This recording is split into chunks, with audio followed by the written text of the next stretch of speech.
በአላህ ስም እጅግ በጣም ሩህሩህ በጣም አዛኝ በሆነው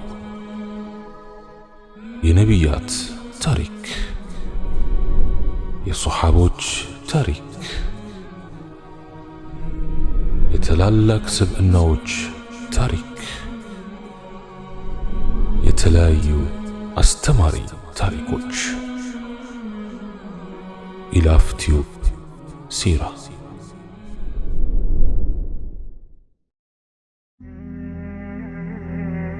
بسم الله اللهم لك الحمد كما ينبغي لجلال وجهك وعظيم سلطانك والصلاة والسلام على رسول الله وعلى آله وصحبه ومواله السلام عليكم ورحمة الله وبركاته ከሚስቱ ጋር በደህንነት ውስጥ ይኖር የነበረ አንድ ሰው ነበር አሉ።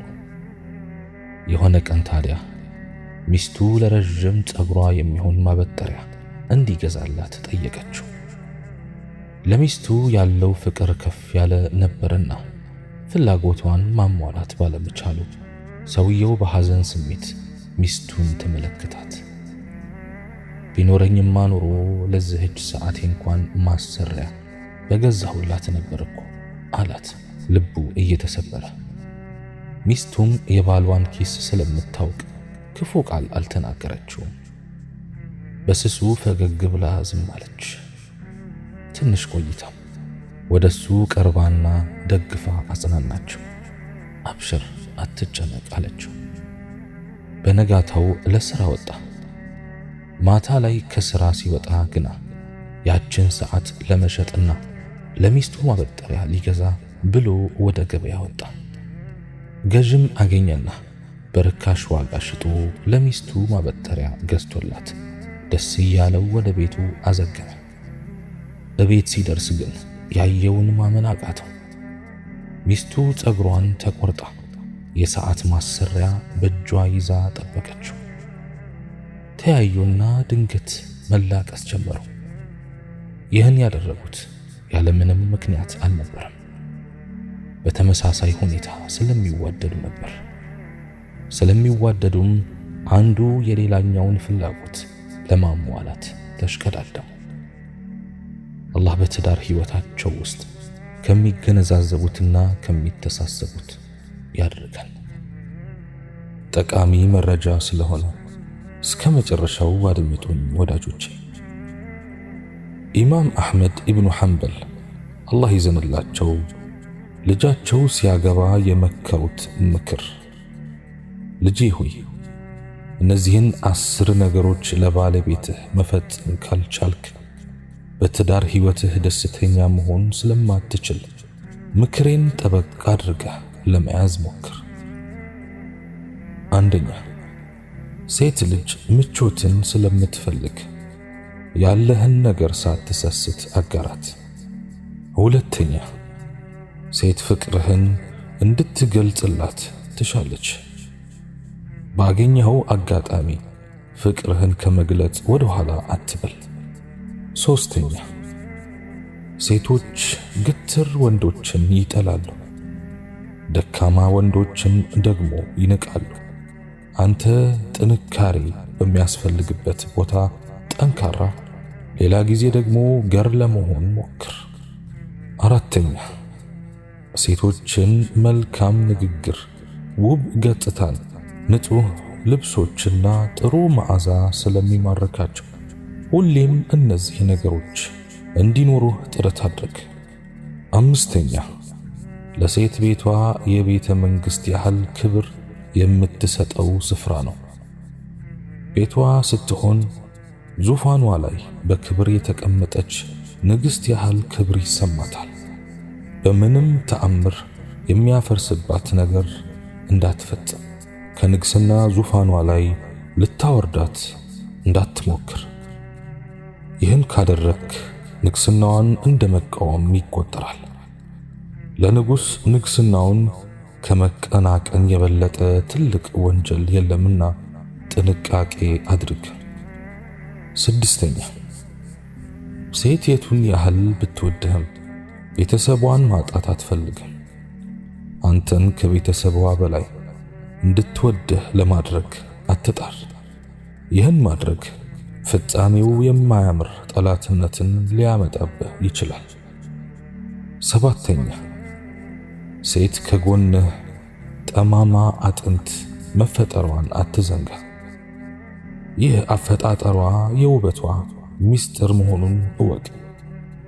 ትንሽ ስህተት ባየህ ቁጥር አቀናታለሁ እያልክ እንዳትሰብራት ተጠንቀቅ። ስብራቷ ፍቺ ነው። ላቃናት ከሞከርኩ ትሰበራለች በማለትም የባሰ እንድትጠም መንገድ አትክፈትላት። መካከለኛ ሰው ሁንላት። 8ኛ ሴት አንዳንዴ የዋልክላትን ውለታ ልትዘነጋ ትችላለች። ስትናደድ ያደረክላትን ነገርም ልትክድ ትችል ይሆናል። ነገር ግን እንዲህ አደረገች ብቻ በማለት እንዳትጠላት። ይህን ባህሪዋን ባትወድላት ሌሎች የሚስቡህ ባህሪዎች እንዳሏት አትዘንጋ። 9ኛ ሴት አካላዊ ድካምና ስነ ልቦናዊ ጫና ሊያርፍባት ይችላል። በዚህ ወቅት አላህ ሱብሓነሁ ወተዓላ የግዴታ አምልኮችን ሶላትና ጾም ሳይቀር ውድቅ አድርጎላታል። በዚህ ጊዜ እዘንላት፣ ትዕዛዝ አታብዛባት። 10ኛ ሴት አንተ ዘንድ ያለች የፍቅር ምርኮኛ መሆኗን አትዘንጋ። ምርኮኛህን በጥሩ ሁኔታ ያዛት፣ እዘንላት። በድክመቷ የምትፈጽመውን ስህተት እለፋት። ምርጥ የህይወትህ አጋር ትሆናለች። ሱረቱ ሩም ቁጥር 21ን እንመዝንና ይህችን አንቀጽ ነጥለን እንመልከታት። ሊተስኩኑ ኢለይሃ ትረጉባት ወይም ትረኩባት ዘንድ። እዚህ ላይ አላህ ሱብሓነሁ ወተዓላ ስለ ሴት ልጅ ተፈጥሮ ያወራል። ወንዶችንም ትረጉባት ዘንድ ፈጠርንላችሁ ይላችኋል። በተለምዶ ሰዎች ጋብቻ ለሴት ልጅ መሰተሪያዋ ነው ይላሉ።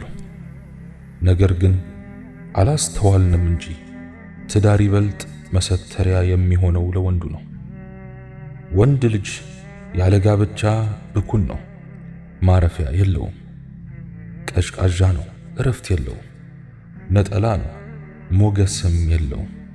ባተሌ ነው፣ መጠጊያ የለውም። ነጠላ ወንድ እንዲሁ ሲያዩት ያስታውቃል። ኪሎ ቀላል ነው። ሴት ልጅም ብትሆን ያለ ጋብቻ ጎዶሎ ናት። ደረጃዋን ምንነቷንና ክብሯን እንኳ ሳያውቅ ይህም ያም የሚዳፈራት ብልህና ጅሉም አፉን የሚከፍትባት ተብታባውም ምላሱን ለመፍታት የሚንደረደርባት ናት። ላጤ ሴትም ብትሆን ደስተኛ ለመምሰል ትሞክራለች እንጂ አይደለችም። የቆመች ትመስላለች እንጂ ደክማለች። ጥርሷ ቢስቅም ሐሳቧ ያመነመናት ምኑም ያልሞላላት የመሰተሪያ ያለህ እያለች የምትኖር አሳዛኝ የሐሳብ ተጓዥ ናት። ጋብቻ ለወንድ ልጅ ይበልጥ መሰተሪያው ነው ያልንበት ምክንያት አለ። እስቲ እናት ወይም አባት የሞተበትን ቤት ሁኔታ እናስተውል። በባለትዳሮች ቤት ድንገት ሞት የወረደ እንደሆነ በእርግጥም የትዳር ምሰሶ ወንድ ይሁን ሴት ማን እንደሆነ ይለያል። በትዳር ዓለም ውስጥ ባል ሲሞት ቤቱ እንደ ቆመ ይቀጥላል። ድምቀቱ በመጠኑ ቢቀንስም እናትና ልጆችም ይኖራሉ። በኋላ ላይ ወንዶችም ሆኑ ሴቶች ልጆች በጋብቻና በተለያየ ምክንያት ከቤት ሲወጡ እናቴን እያሉ በየጊዜው ለዚያራ መምጣታቸው አይቀርም። እናት ሳቢ ናት። እናት ሰብሳቢ ናት። እናት የሁሉ ዘመድ ናት። እናት ወጓ ጣፋጭ ነው፣ እረ ስንቱ።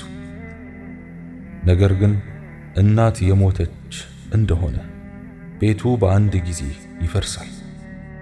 ግቢው ኦና ይሆናል። ወዳጅ ዘመድ ይርቃል።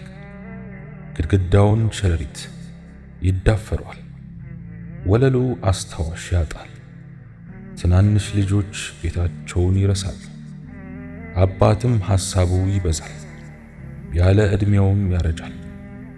በእርግጥም እናት ሁሉን ሰብሳቢ ናት ለካ። ወንድ ልጅ ብቻውን ግድግዳ ቢሆን እንጂ ቤት መሆን አይችልም። የቤት ምሰሶ በእናት መንፈስ ጉልበት እንጂ በድንጋይ ክምር አይቆምም። የትኛውም ጥሩ ሽታ ከእናት ትንፋሽ በላይ አያውድም። የትኛውም ደማቅ መብራት ከእናት ቀረቤታ በላይ አይደምቅም። ቤት ሳይሆን ሴት ልጅ ናት የወንድ ልጅ መኖሪያው። መብራት የሌለው ነው ሊባል የሚችለው ቤትም ሚስት የሌለችበት ቤት ነው። አዎን፣ ሚስት ቤት ስትሆን ባል እሷ ዘንድ ነው የሚኖረው። ሲከፋው ምን ሆንክ ትሏለች። ሐሳብ ጭንቀቱን ትጋራዋለች።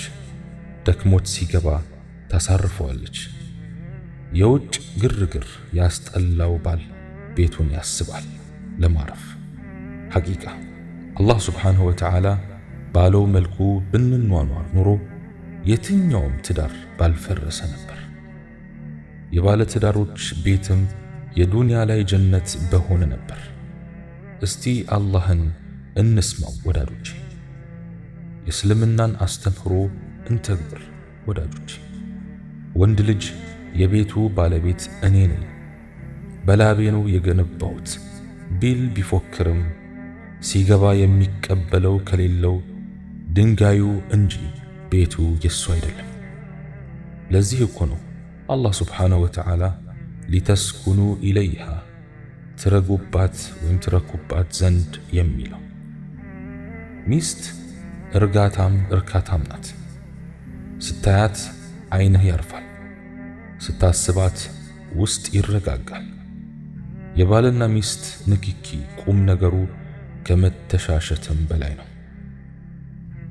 ሰከን ማለት ቤት ነው፣ መኖሪያ። ሰከን መልካም ሚስት ናት። ሰከን ልጆችና ዘመድ ሰብሳቢ የሆነችው እናት ናት። ሰከን በመልካም አቀባበሏና ባህሪዋ ቤቷን የምታስውብ ሚስት ናት።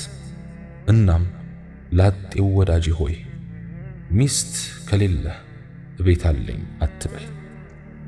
የባልና ሚስት ጥምረት ከአስደናቂ የአላህ ተአምራቶቹ መካከል አንዱ ነው።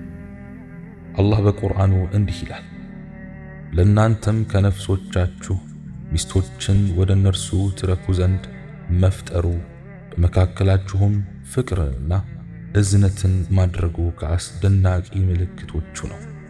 ሱረቱ ሩም አንቀጽ 21። ሌላው ቢቀር ልጆችም ከትምህርት ቤት ሲገቡ እማዬ እያሉ እየሮጡ ሲገቡ እንዴት ደስ ይላል!